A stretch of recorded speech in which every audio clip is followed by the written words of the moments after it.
chavales, estoy acá en mi nueva canción de Nochevieja.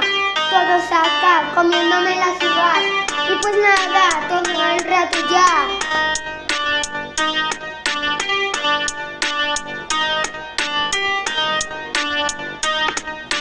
Veo, es Nochevieja ya.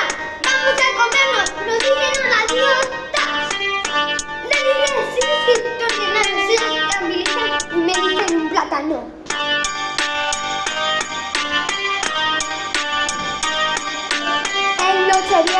En Nochevieja, comiendo platos y lentejas de vieja.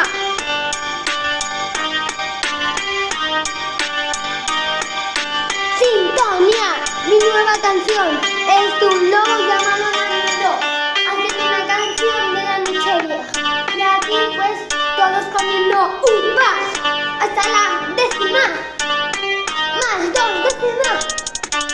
Serán 12 uvas que me tendré que comer y contar el año nuevo ya. El nuevo año ya. Será 2025 pronto ya.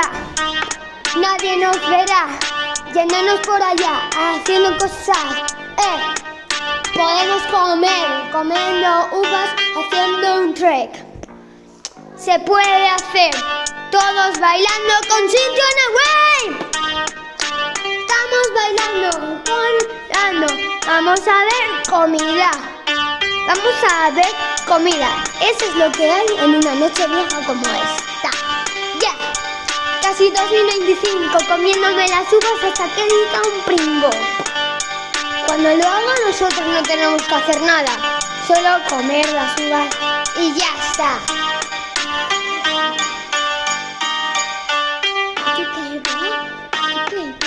Sí, chavales, esta es mi canción. No es mucho, pero es lo que he hecho. Y esta es el rap de Nando.